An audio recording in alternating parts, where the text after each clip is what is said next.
She was on her knees in the garden when I saw her, hands buried in the soil, forearms smudged with earth, the hem of her sundress rising just high enough to trace the curve of her thigh. I had only meant to return her misplaced mail. But when she looked up at me, squinting against the sunlight, her mouth soft with a tired, grateful smile, I forgot what I was holding.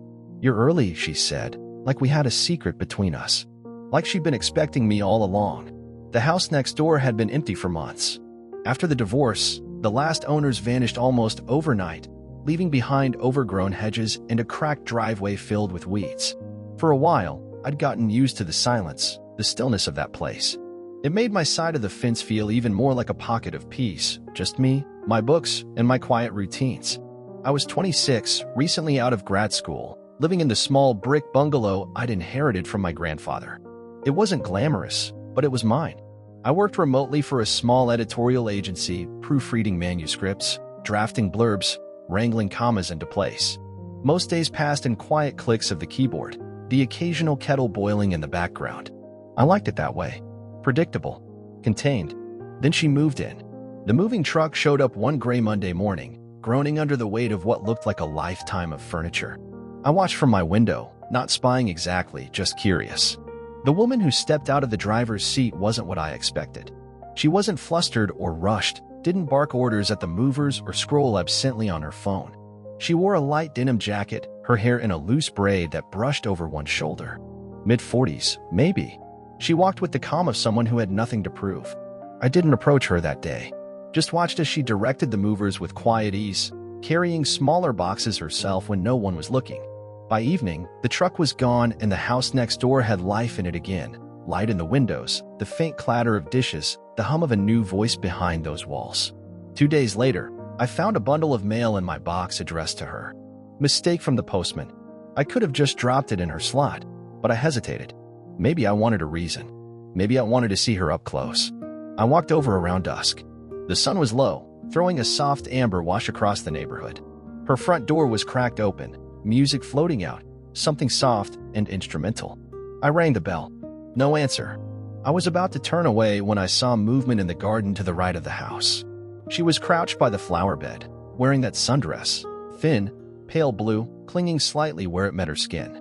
Her arms were dirted, her fingers tugging weeds like it was second nature. I stood there a second too long, unsure if I should call out. Then she looked up. Her eyes found me with no trace of surprise. Just that calm, collected expression, like she'd been waiting. "You're early," she said. I blinked. "Sorry." She laughed softly, shook her head. "I meant the season. The tulips. They shouldn't be blooming yet." I nodded, held out the bundle of letters. "Your mail ended up in my box." She stood slowly, wiping her hands on the hem of her dress. Her fingers grazed her thigh, and I looked away too fast. She took the mail, her touch grazing mine for the briefest second. "Thank you," she said. "You're the neighbor?" "Eli," I said. "I live just there." I motioned toward my place. "Been there a few years now." "Lena," she replied. "Just moved from Seattle. Needed a change." Her voice was warm but measured, like each word had been chosen with care. I nodded again, unsure what else to say. "You do much gardening?" she asked. "Not really. Just herbs and pots." "Well, if you ever feel like getting your hands dirty, I'm usually out here in the mornings." She smiled then, a quiet, private kind of smile that didn't ask for anything. Just offered something small. I left soon after. We didn't talk long, maybe 5 minutes. But something about the air between us lingered. A stillness that wasn't empty. A quiet that felt full.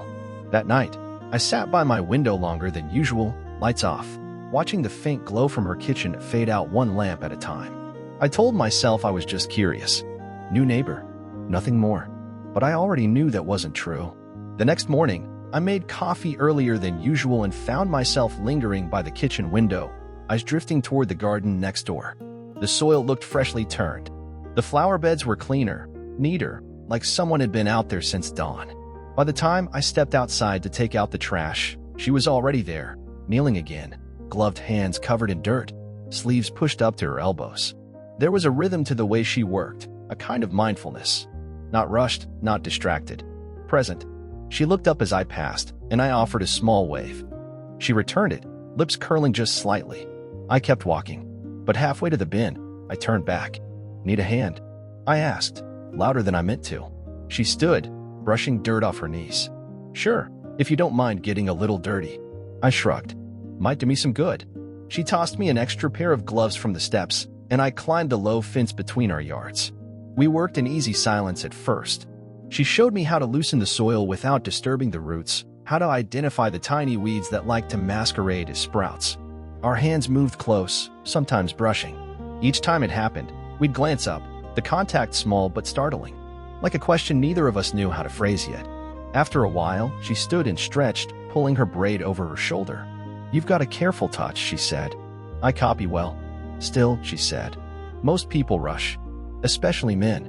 I didn't know what to say to that, so I just gave a small shrug. "I like slow things." She looked at me for a second longer, then turned back to the soil. "So do I." We didn't speak much after that, but something passed between us in those quiet minutes, not flirtation, not yet. Just recognition, like two people who understood silence in the same way. When I finally returned home, I didn't even remember what I'd done with the trash. That became a rhythm. Most mornings, if I saw her out there, I'd join. She never invited me outright, never asked. But she'd glance up when I stepped outside, and I'd find myself climbing over that fence like it was just part of my own yard. We spoke in pieces. Bits of ourselves spilled slowly across the days. She had been married once. "Too long," she said, but not long enough to forget who I was before him. She had no children, not by accident, not by lack. She used to teach literature at a university in Seattle. Poetry, mostly. "Frost?" I asked once. "Too neat," she said. "Give me in Carson or Plath." Something fractured. In me, I told her about editing, about living in my grandfather's house, about the long nights filled with books and silence. "You sound like someone who hides well," she said once, not unkindly. "Maybe," I said, "but it's hard to miss someone who's not expected." That made her look at me longer than usual. Something shifted in her face, something soft and far away. On the fifth morning, after we'd finished planting the first round of tulips, she handed me a glass of water and said, "Come in. You should see the inside of the place you've been helping from the outside." I hesitated for half a breath, then followed. Her house smelled like sandalwood and old pages.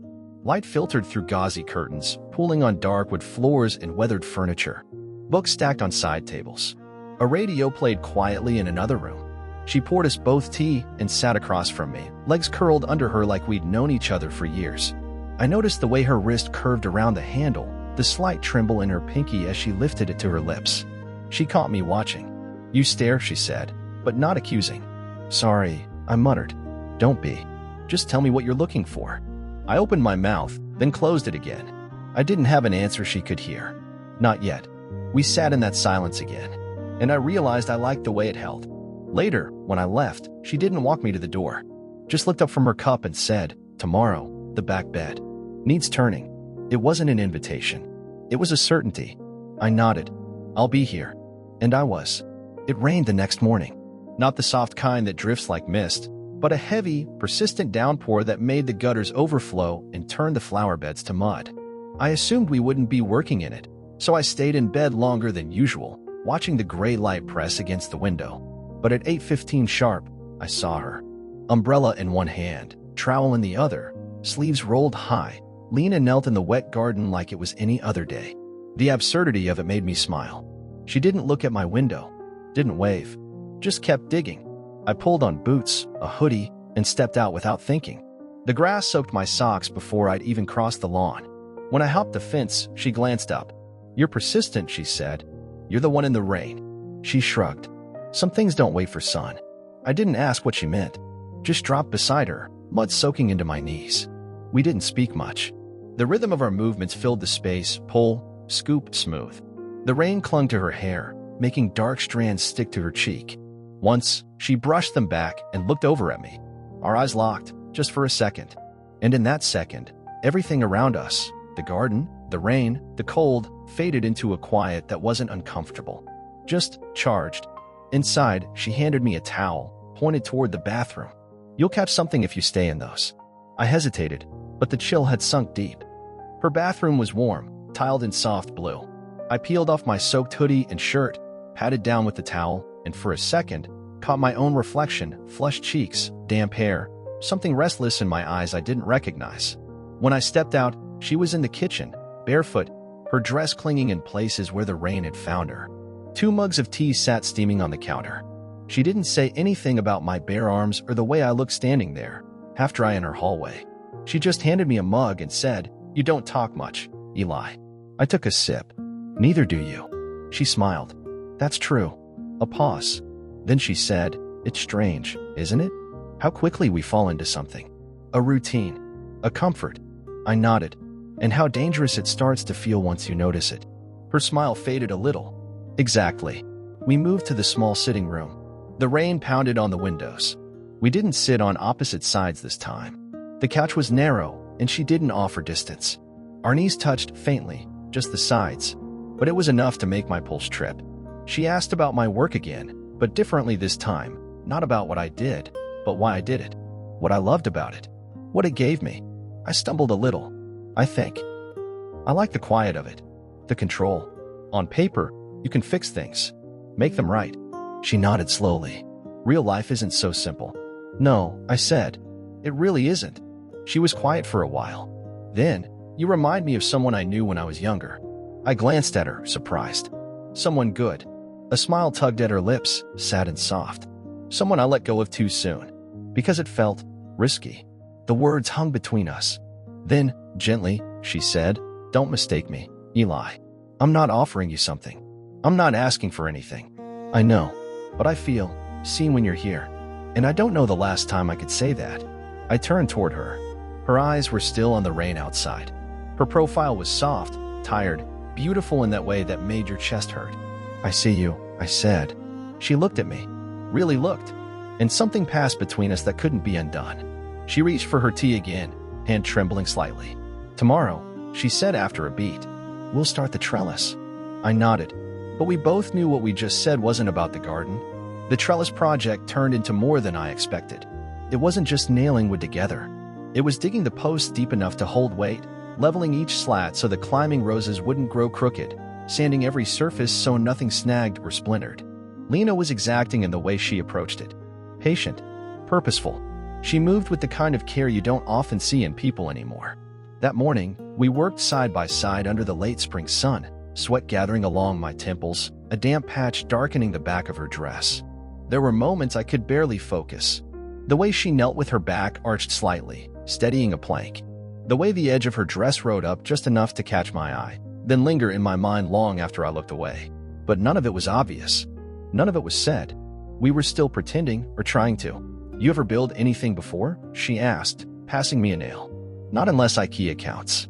She gave a soft, almost nostalgic laugh. "I used to dream of building a greenhouse," she said. "A little one. Glass walls. Somewhere to grow things year-round." "Why didn't you?" She paused, hammer midair. "Because I married a man who didn't like things that needed tending." The words were simple, but the weight in them hit hard. She didn't elaborate, and I didn't push. Just kept holding the beam steady until she tapped it into place. Later, while we waited for the wood stain to dry, she brought out lemonade and sat on the porch steps. I joined her, shoulder to shoulder. The air smelled like cedar and lemon peel. "You were right," she said quietly, watching a bee trace lazy loops across the garden. "About danger. About noticing comfort too late." I didn't respond. I didn't know how to. She turned to me, eyes softer than I'd ever seen them. "There's a version of this where I ask you not to come back." I blinked. "Do you want to?" Her lips curved, just barely. "No." We sat in silence for a long time. The wind lifted her braid, blew dust from the porch railing. I noticed the small details again, the faint freckle at her collarbone, the way her fingers curled when they rested on her thigh. "I think about you when you're not here," she said suddenly, eyes still fixed on the garden. The admission landed between us with a quiet finality. She didn't look at me. Didn't need to. I felt it in my chest like an anchor. "I think about you too," I said, my voice low. She finally turned her head. Her expression wasn't playful or curious or even conflicted. It was tired, tender, afraid, but open. "You're not a boy," she said, "but you're younger. So much younger." "I know. And I have more years behind me than ahead. That's the truth." "That's not all you are," I said.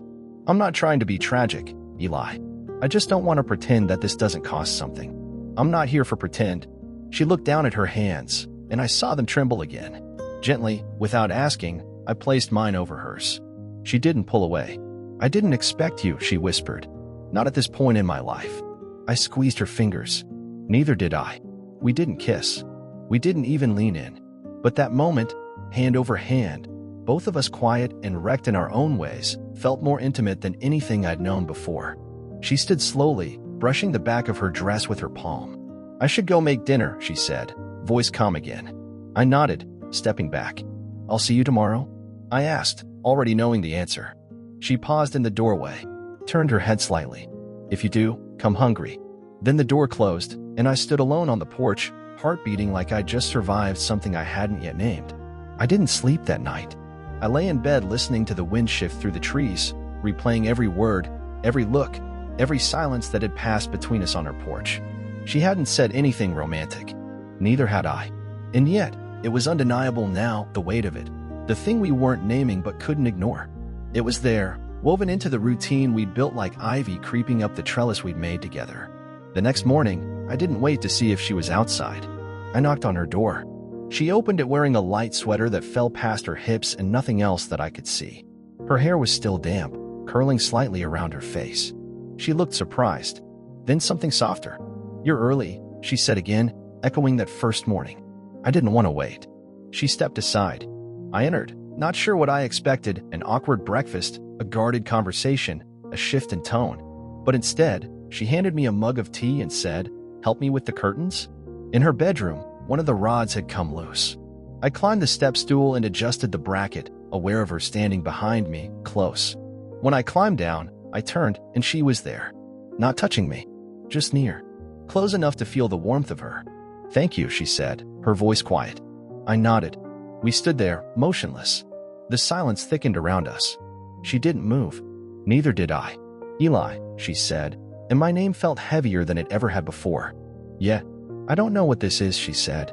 "I don't know what to call it, but it scares me." "Why?" "Because I like the way you see me, and I don't remember the last time I let myself be seen." I swallowed hard. "Then don't look away." She gave a small, broken sound. Not quite a laugh.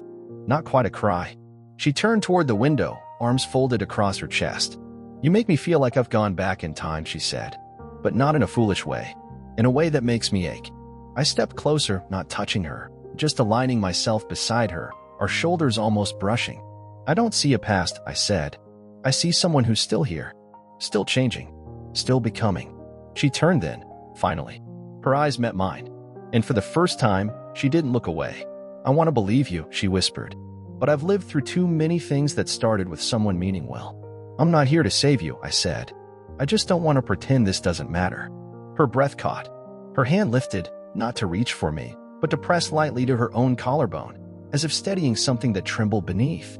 Then she did something that felt small but meant everything. She leaned into me, just enough for her forehead to rest lightly against my chest. No words. No dramatic music. Just the soft pressure of her trust. I closed my arms around her, carefully. She exhaled like she hadn't breathed deeply in months.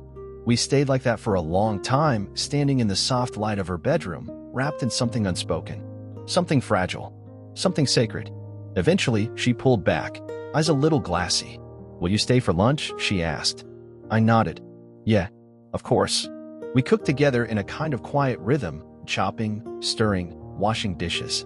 Nothing remarkable, but everything was different. When I left that afternoon, we didn't say goodbye. Just a soft "see you," like it had never been a question.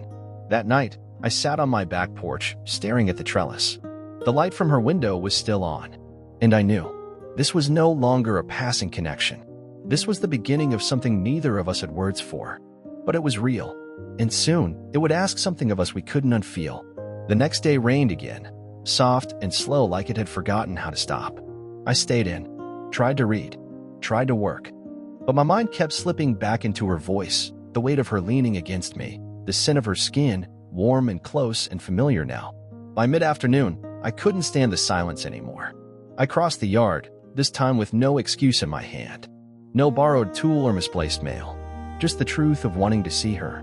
She opened the door without surprise, like she'd known I'd come. "I made soup," she said. "You hungry?" I nodded, stepped in. The kitchen smelled like rosemary and something deeper, richer, the kind of scent that anchors you to a place. We didn't talk much as we ate. Just the occasional glance, the soft clink of spoons. Her eyes lingered on mine a little longer with each look. I didn't ask why. Afterward, we moved to the couch, each with a mug of tea. The rain blurred the windows. The world outside turned to watercolor. "I need to tell you something," she said, finally. I turned to her. "Okay." She tucked one leg beneath herself, the mug balanced in her lap. Her voice was steady, but quiet. "There's a part of me that wants to keep this going. Whatever this is. The slow tea mornings, the trellis, the soft ache of you being near. But," I asked, already hearing it coming, "but I also know what it means to let something grow in the wrong season.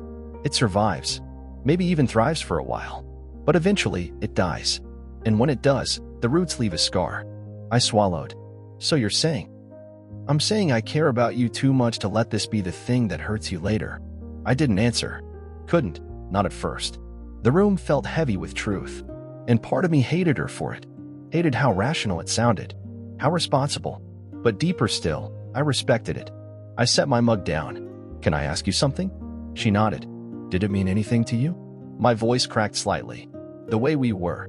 All those mornings. The way I looked at you. The way you looked back." She closed her eyes. "It meant everything," she said. "And that's the problem." I sat back, my jaw tight. "Then why does it have to end?"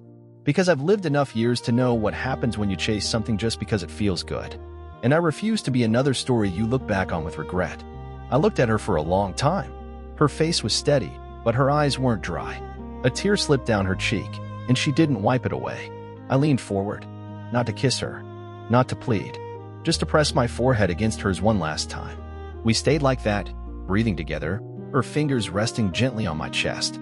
A quiet goodbye, spoken in the language we'd learned, the language of restraint and presence and longing. When I stood, she didn't stop me. She didn't ask me to stay. I walked home through the rain without a coat, and it felt right. Like I needed to feel the weight of it. To know I had walked towards something real, even if it wasn't mine to keep. That night, I didn't look out my window, but I knew the light in hers would be on. And maybe, someday, that would be enough.